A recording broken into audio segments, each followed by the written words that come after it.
वंदे मातरम कर्मचारी साथियों, जैसा कि आपको पता है आज नवंबर की 26 तारीख हो चुकी है और अधिकांश जो बिल है पे मैनेजर के, जो नवंबर माह के सैलरी बिल है पे मैनेजर पे एलोकेट हो चुके हैं।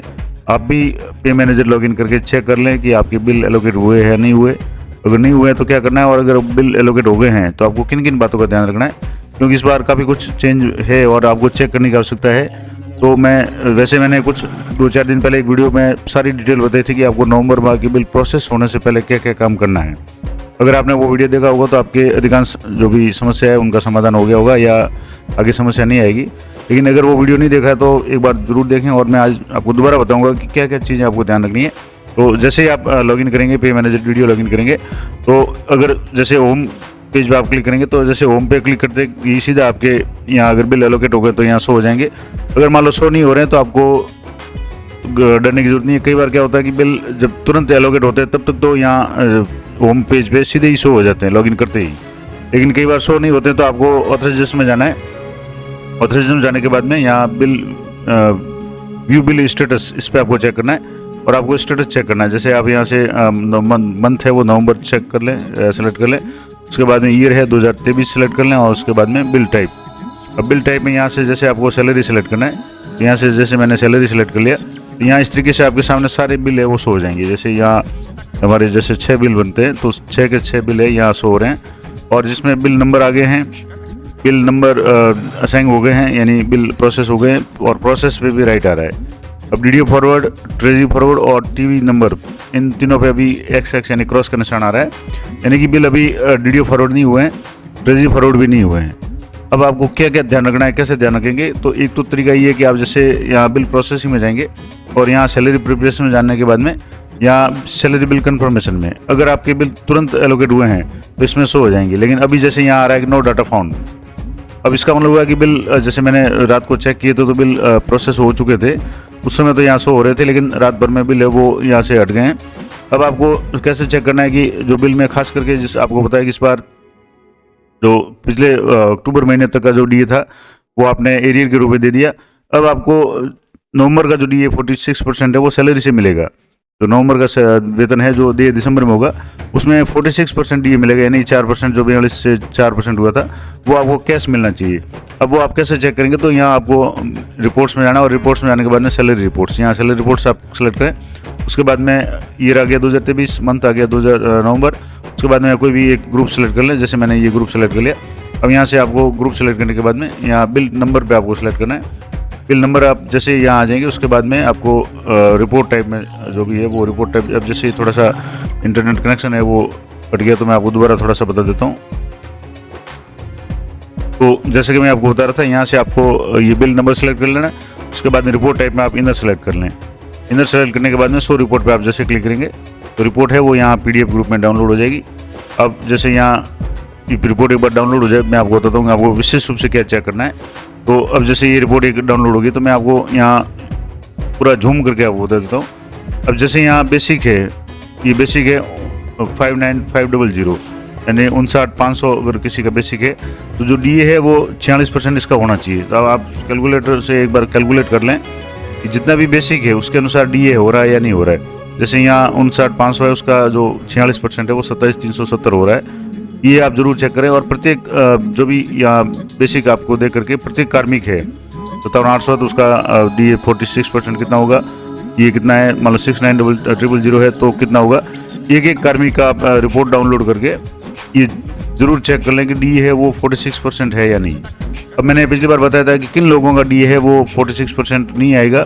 तो जैसे ही आप एम्प्लॉय डिटेल्स में यहाँ से जानने के बाद में जैसे सैलरी प्रिपरेशन में जाएंगे और एम्प्लॉय पे डिटेल में जाएंगे। पे डिटेल में जाने के बाद में मैंने पिछली वीडियो में बताया था कि जिनके डी के आगे अगर F लिखा हुआ है उनका तो आपने जैसे मास्टर में जाकर के डी अपडेट कर लिया तो वो डी अपडेट हो जाएगा। लेकिन अगर जिसके ए लिखा हुआ है, अमाउंट लिखा हुआ है, उनकी डी अपडेट नहीं होगा तो उसको आपको मैन्युअली करना पड़ेगा। पूरा प्रोसेस मैंने पिछले वीडियो में पूरा डिटेल में बताया था, बार नहीं बताऊंगा क्योंकि वीडियो काफ़ी लंबा हो जाएगा और वो जानकारी रिपीट हो जाएगी। तो मेरा निवेदन रहेगा कि अगर आपने वो वीडियो नहीं देखा है जो 2-3 दिन पहले ही मैंने अपलोड किया था तो आप वो एक बार जरूर देख लें। अब मान लो जैसे आपने ये रिपोर्ट डाउनलोड कर ली और इसमें सही आ रहा है, दूसरा चेक करें इनकम टैक्स।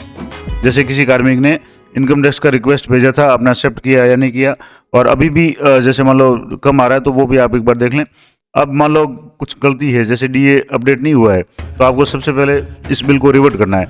अब रिवर्ट करने का एक तरीका तो ये था कि जैसे यहाँ अगर बिल प्रोसेसिंग में जाएंगे, सैलरी प्रिपरेशन में जाने के बाद में अब सैलरी बिल कन्फर्मेशन में जाते हैं। अब कन्फर्मेशन में जाने के बाद में यहाँ अगर आपके डाटा शो हो रहा है, बिल नंबर वगैरह शो हो रहे हैं, तब तो आप चेक कर सकते हैं। अब यहाँ से अगर चेक नहीं, अब जैसे यहाँ से डाटा हट गया है, तब आपको या तो ट्रेजरी से संपर्क करना पड़ेगा और वहीं से बिल को रिवर्ट करवाना पड़ेगा, क्योंकि अभी भी आपके पास 3-4 दिन का समय, 1 तारीख से पहले बिल है वो एलोकेट नहीं होंगे, मतलब सैलरी जमा नहीं होगी। तो आपको अगर मान लो किसी कार्मिक का डीए है वो 46% नहीं अपडेट हुआ है, किसी भी कारण से आपने किया हो सकता है उस समय नेट की इशू हो या और कोई प्रॉब्लम हो या आप भूल गए हो, तो अभी भी आप बिल को रिवर्ट करवा लें, क्योंकि फिर वापस नवंबर महीने की जो डीए है 4% का, उसका एरियर बनाना पड़ेगा और वो फिर नियमानुसार गलत होगा, क्योंकि नवंबर से जो भी कार्मिक है उनको 46% डीए वो कैश देना है। तो ये आप जरूर चेक कर लें। अगर मान लो ऐसी कोई स्थिति है, आप रिपोर्ट डाउनलोड करें और रिपोर्ट में डीए किसी का 42% ही आ रहा है, तो पहले तो ये चेक करेंगे उसके मास्टर में डिटेल में जाकर के, एम्प्लॉय पे डिटेल में जाकर के वहाँ चेक करेंगे ए है या एफ है। एफ है तो आपने जो फॉर्मूले से किया होगा तब तो सही हो गया होगा, ए होगा तो आपको मैन्युअली करना था, अगर नहीं किया तो अभी भी आप बिल को रिवर्ट करके कर सकते हैं। दूसरा, मान लो किसी कार्मिक का या किसी ग्रुप का अभी भी बिल एलोकेट नहीं हुआ है, तो आपको क्या करना है, यहाँ से जैसे अभी तो वैसे आपको 26 तारीख है, तो आपको 1-2 दिन और इंतजार करना है, क्योंकि बिल है वो 28, 29, 30 तक भी अलॉट हो जाते हैं, और 30 की अगर शाम को या दिन में अलॉट हो जाते हैं बिल, और उसके बाद में 1 तारीख तक वो रात भर में डीडीओ फॉरवर्ड और ट्रेजरी फॉरवर्ड तक हो जाते हैं, तो आपको चिंता करने की आवश्यकता नहीं है, आपको इंतजार करना है। और ये महीना अगर पूरा हो जाए, 30 तारीख के बाद भी अगर बिल एलोकेट नहीं होते हैं, तो आप 1 तारीख को है वो अदर सैलरी रिक्वेस्ट में यहाँ से जैसे बिल प्रोसेसिंग में जाएंगे और यहाँ सैलरी प्रिपरेशन में जाने के बाद में ये अदर सैलरी रिक्वेस्ट है, ये आपको जनरेट करना है, रिक्वेस्ट डालना है। और रिक्वेस्ट में आप जैसे यहाँ नवंबर माह सेलेक्ट कर लेंगे, अगर मान लो किसी कार्मिक का बिल नहीं बन रहा है तो यहाँ ईयर 2023 सेलेक्ट कर लें, बिल नंबर कोई भी ग्रुप आप सेलेक्ट कर लें, और उस ग्रुप में से जो भी कार्मिक है उन कार्मिक को यहाँ से आपको सेलेक्ट करना है। उसके बाद में रीजन लिखना है कि तो ये रीजन अगर मान लो नॉर्मल कारण से अगर बिल एलोकेट नहीं हो रहा है, तो आप लिख दें कि बिल नॉट एलोकेटेड, और डेज है वो 30 दिन आ जाएंगे नवंबर में। उसके बाद में डॉक्यूमेंट टाइप में आपको कुछ भी डॉक्यूमेंट है वो अपलोड करना पड़ेगा, जैसे यहाँ डॉक्यूमेंट टाइप में आप क्या क्या कर सकते हैं, मान लो किसी के कोई एडिशन हुआ है एसआई का या डिडक्शन या कोई और है, और नहीं है तो मिसलेनियस यानी विविध कारण में जाकर के आप कोई भी कारण है वो बता सकते हैं, और इसी का बिल अगर एलोकेट नहीं हुआ तो उसका स्क्रीनशॉट लेकर के आप उसको अपलोड कर सकते हैं। वो डॉक्यूमेंट अपलोड करना पड़ेगा और सबमिट करें। अब कई लोग बार बार ये कंफ्यूज भी होते हैं कि डिडक्ट फ्लैग क्या होता है। तो डिडक्ट फ्लैग का मतलब होता है कि जो भी डिडक्शन है अगर आप वो करना चाहते हैं जो नॉर्मली होने हैं, जैसे एसआई की है, जीपीएफ की कटौती वगैरह, तो आप इसको येस रखें, ये डिफॉल्ट येस ही आएगा। अगर आप नो करेंगे तो उनकी कोई भी डिडक्शन है वो नहीं होगा, तो आपको डिफॉल्ट जो येस है वही करना है और उसके बाद में आपको सबमिट कर देना है। जैसे आप सबमिट करेंगे तो आपके जब भी पे मैनेजर पे शेड्यूल चलेगा आपका बिल है वो एलोकेट हो जाएगा, और एलोकेट होने के बाद तुरंत आपको देख लेना है, क्योंकि इस बार जो ऑटो प्रोसेस है इसमें कई बार पता ही नहीं चलता। आप 1-2 दिन अगर पे मैनेजर नहीं खोलोगे तो बिल पता नहीं कब एलोकेट हो जाएगा, डीडीओ फॉरवर्ड हो जाएगा, ट्रेजरी फॉरवर्ड हो जाता है और अपने को पता नहीं चलता है। तो आप समय समय पर उसको चेक करते रहें। तो ये महत्वपूर्ण जानकारी थी कि नवंबर माह के सैलरी जो बिल है वो एलोकेट हो चुके हैं। अगर आपके नहीं हुए तो आपको 1-2 दिन और इंतजार करना है, फिर भी अगर नहीं होते हैं तो आपको अदर सैलरी रिक्वेस्ट आप जनरेट कर सकते हैं। और सबसे इम्पोर्टेंट बात कि आप जब भी बिल एलोकेट हो जाए उसकी रिपोर्ट डाउनलोड करके, डीए है वो 46% और अन्य कटौतियाँ अगर कोई किसी कार्मिक के कोई चेंज हुआ है, जैसे मान लो एसीपी हो या कोई और कोई कारण से स्थायीकरण वगैरह हुआ है, या तो उसका अगर बेसिक चेंज हुआ है तो आप बेसिक के हिसाब से डीए और एचआरए भी चेक कर लें। क्योंकि और दूसरा, जैसे मैं अब यहाँ आपको बता दूँ, यहाँ जैसे बेसिक है, जो बेसिक है उसके अनुसार टैक्स तो वो जो कार्मिक है वो कटवाना चाहेगा वो है, या आप डीडीओ जो भी निर्धारित कर लेते हैं। इसके अलावा अन्य जो भी जैसे जीपीएफ 2004 की कटौती है वो न्यूनतम कटौती करनी है तो आपको वो चेंज करनी है। आरजीएसएस की भी स्लैब अगर चेंज हो रही है किसी कार्मिक की, अगर बेसिक चेंज हो रहा है इस महीने में, नवंबर माह में किसी का बेसिक चेंज हुआ है, तो आप एक बार चेक कर लें कि उसकी आरजीएसएस की कटौती है वो उसी के अनुरूप हो जो बेसिक है उसके अनुसार। ऐसा ही प्रीमियम है, आपको पता है कि सिर्फ अप्रैल मार्च महीने में ही जो भी सैलरी नए वित्तीय वर्ष होता है उस समय ही चेंज होता है, बाद में आपको बीच में चेंज करने की आवश्यकता नहीं है। तो ऐसे प्रीमियम का मामला अलग है। इसके अलावा जीपीएफ 2004 या जीपीएफ न्यूनतम स्लैब से अगर अधिक है तो कोई समस्या नहीं, लेकिन न्यूनतम स्लैब है और वो स्लैब चेंज हो रही है, अगर बेसिक चेंज हो रहा है किसी कार्मिक का, तो वो जरूर आप चेक कर लें और आरजीएसएस जरूर चेक कर लें। इसके अलावा इनकम टैक्स का किसने रिक्वेस्ट डाला हुआ है या किसने कहा हुआ है तो आप वो भी एक बार चेक कर लें। और सबसे इंपॉर्टेंट बात, इस महीने में आपको डीए चेक करना है, क्योंकि डीए में अगर आपके 42% ही आ गया तो आपकी समस्या हो जाएगी, आपको बार बार वापस सैलरी एरियर बनाना पड़ेगा, क्योंकि नियमानुसार नवंबर माह के वेतन में 46% है वो डीए कैश देना है।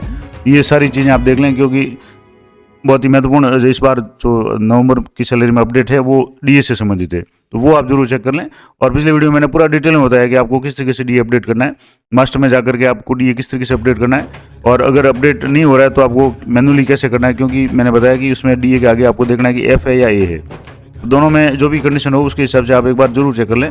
बिल एलोकेट होने के बाद में आप रिपोर्ट चेक करेंगे तो आपको पता चल जाएगा कि किसका डी अपडेट हुआ है, किसका नहीं हुआ है। तो हालांकि पहले काम करना था, अब जैसे मान लो बिल अगर रिक्वेस्ट, सैलरी रिक्वेस्ट या बिल उसमें शो हो रहे हैं तब तो कोई समस्या नहीं है। लेकिन अगर बिल है वो, जैसे यहाँ मैंने आपको दोबारा बता दूँ, यहाँ से जैसे अगर बिल प्रोसेसिंग में जाने के बाद में सैलरी प्रिपरेशन में अगर कंफर्मेशन में शो नहीं हो रहे हैं तब आपको फिर ट्रेजरी से ही रिवर्ट कराना पड़ेंगे। इसका मतलब है कि बिल वो आगे फॉरवर्ड हो चुके हैं, तो आपको फिर ट्रेजरी से संपर्क करके तुरंत उनको रिवर्ट करवा लें ताकि आगे कोई समस्या नहीं हो। तो ये महत्वपूर्ण जानकारी थी, आशा करता हूँ आपके लिए उपयोगी रहेगी। टीम मैनेजर से संबंधित, साला दर्पण से संबंधित, इनकम टैक्स से संबंधित किसी भी टॉपिक पे मैंने प्रत्येक टॉपिक पे वीडियो बनाए हुए हैं। फिर भी आपकी इस संबंध में कोई भी क्वेरी है तो आप कमेंट करके पूछ सकते हैं।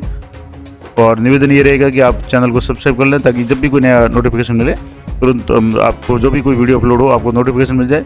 और अधिक से अधिक अपने जो भी साथी है उनको शेयर करें। तो मिलते हैं नेक्स्ट वीडियो में, तब तक जय हिंद, जय भारत।